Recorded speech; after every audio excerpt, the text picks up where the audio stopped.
Hello there, and welcome to 10 advanced tips and tricks for combat in Dwarf Fortress. In this video, it's all about the art of war, how to fight enemies, when to know what to fight and how to fight.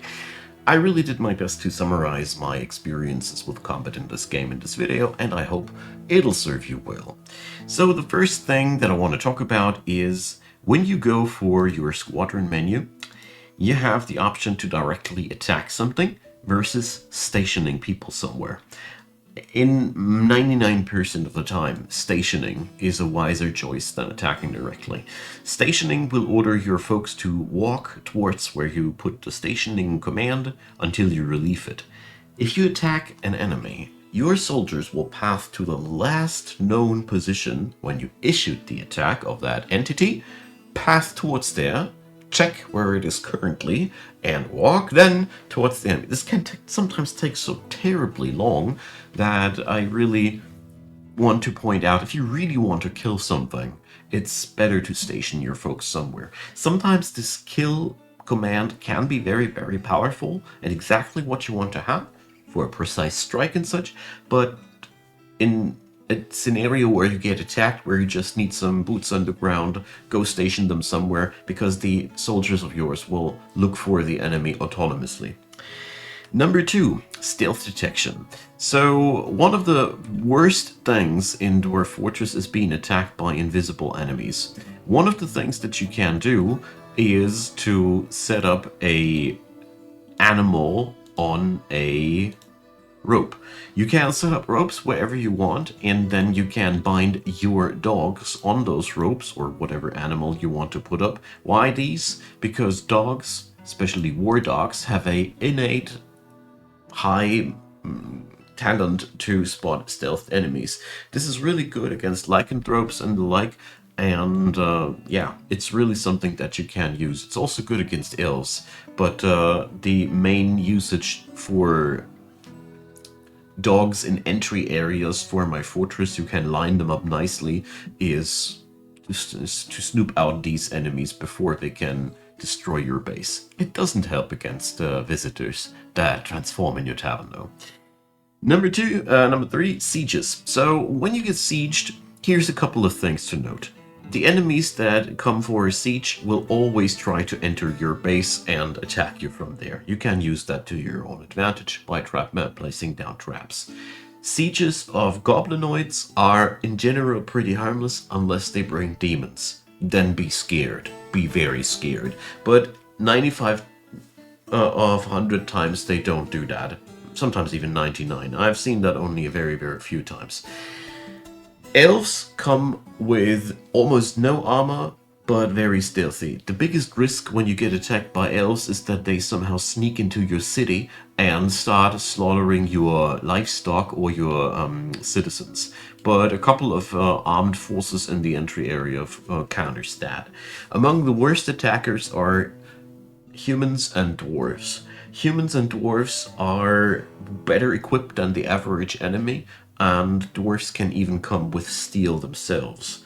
Goblins can also be very dangerous depending on what extras they bring, but the general procedure of a siege is always the same. They come to either steal something, then they demand it outright, or they just path into your base. This you can use to defend your base accordingly, station people, and yeah, you get the idea.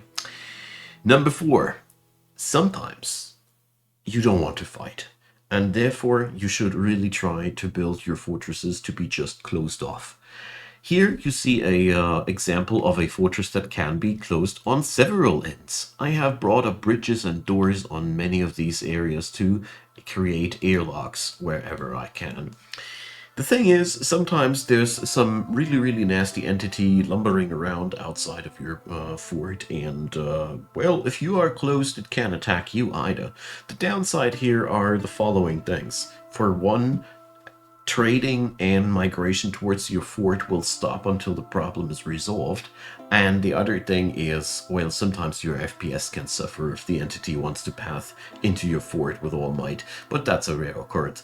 Altogether, if you don't know how to resolve a problem, it's better to shut the door and hope that somebody randomly passes on by, or you train your dwarfs behind behind locked doors until they can't beat the crap out of the problem outside of the door.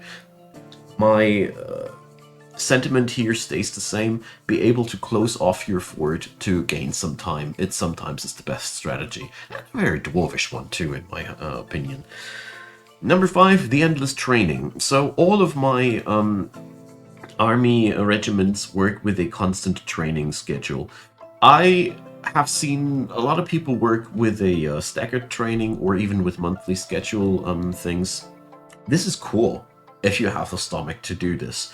I personally think micromanaged schedules are even better than what I'm doing here, but this is a wonderful example of the Pareto principle, where you get 80% of the result with 20% of the effort, and that's exactly what this button is. So with constant training, you get legendary dwarfs that are constantly in their barracks where you station them, and the icing on the coat is legendary fighters are immune against mood breaks, so even if they are unhappy about dwelling in a room and having to fight for an eternity, they can't go on a tantrum because of that, because a legendary fighter doesn't do that. They're too disciplined for that. So there's really, the only thing you lose is adaptability on your military. You can't cycle through people like that, but the advantages are just, yeah, manifold. So, number 6, here another little thing about Lycanthropy. So, one thing that I really can't stress out enough is if you want to be really well prepared against Lycanthropy, the best way is to have a hospital with separate chambers. Looking for a hospital here. Where is it? So, long story short here is that, I think on this one we had it. Yeah, this is a bad example. Yeah, this is an example how not to do it. So if we had lycanthropes here, we would have the problem that they would be just getting back into our fort. If we now put a bridge in front of that, like this, we can make this hospital lockable. If you make cells for each bed, you can isolate each patient. This is so important in the aftermath of a lycanthrope battle, when you are not able to read through the entirety of the battle log if they actually got a bite through the fat or not. It's really messy, and therefore, yeah, do the preparations like that. And if you ever had a fight against lycanthropes, and if you are in a doubt, it's better to seal off the entirety of a city area. Doom them all if you must, but you can always rebuild. There will be always remigrations, but if you have your base in a way that you can lock off every suspect, then you can just sit it out and wait and recover from that.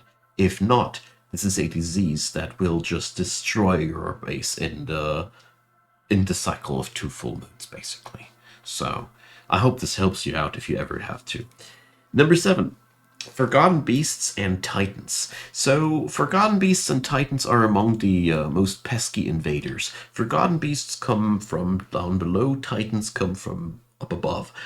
These enemies are sometimes absolutely a joke, and sometimes absolutely deadly. Here's how to separate one from another. First up, when you have their description, check out for the last sentiments. Beware of whatever. If you see beware of its webs or beware of its fire, these 2 things are among the worst that can cross your way. These are basically not killable by melee dwarfs. They eat legendary dwarfs a dozen, and it's really, really that bad. This is because webbed enemies can just incapacitate the enemy and bite their head off. I shit you not, this is exactly what they do. And fire-spitting enemies create barriers of vision-blocking fire, and it's also flipping hot, and your melee fighters will not be able to see the enemy, therefore stop attacking altogether. This is very, very fatal, and I've seen legendary fighters just being burnt to crisps because they just didn't attach themselves to a fire-spitting enemy.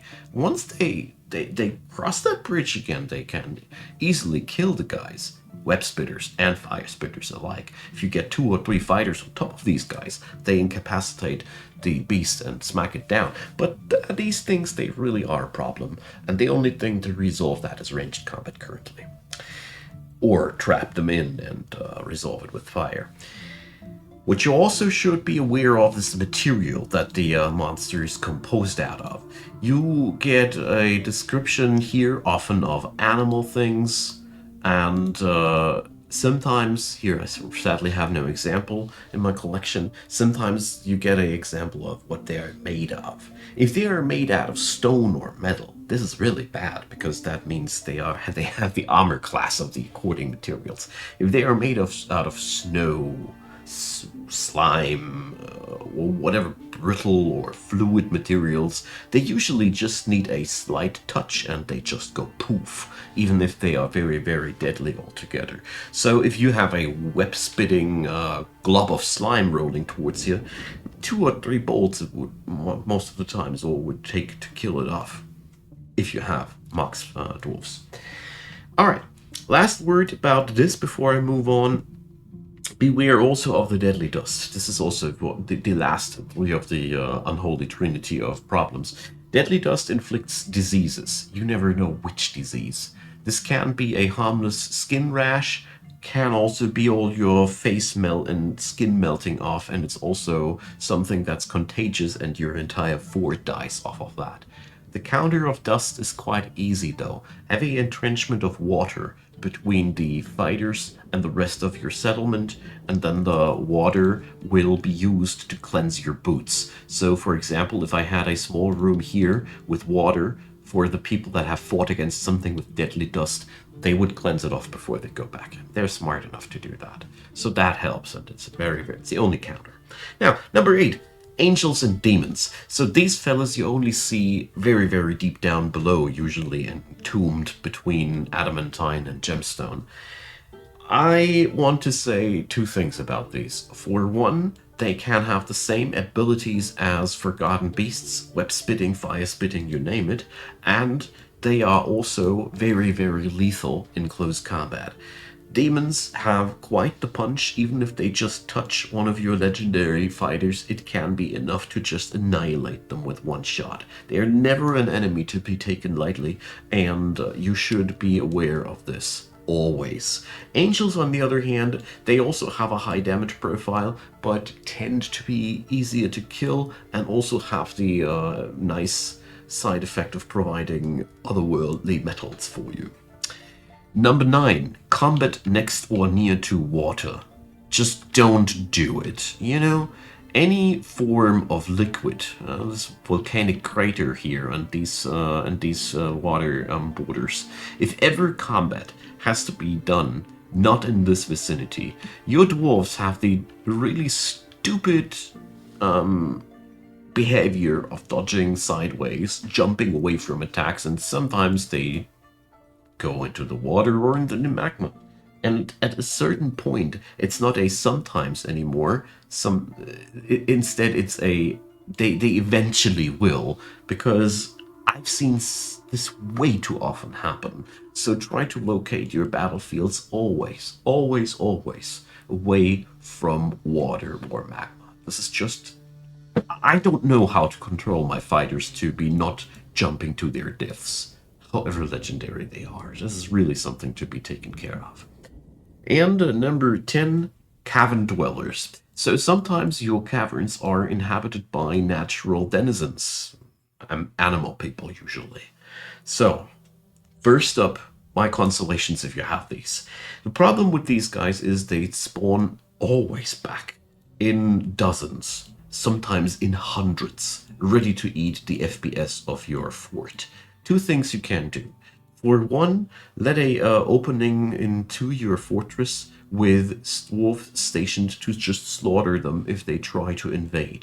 Don't try to lock off your caverns in a situations like that, because if just 2 or 3 stealthed fellas try to go through one of your locked doors, your FPS melt like ice in the sunshine.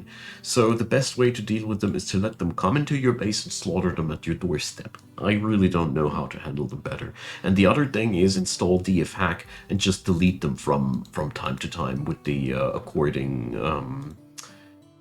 the commands inside here. It's a little bit cheesy, but I cannot help it that the game has no proper solution for the problem that these guys are just one of the most nefarious killers of frames per second in the late game.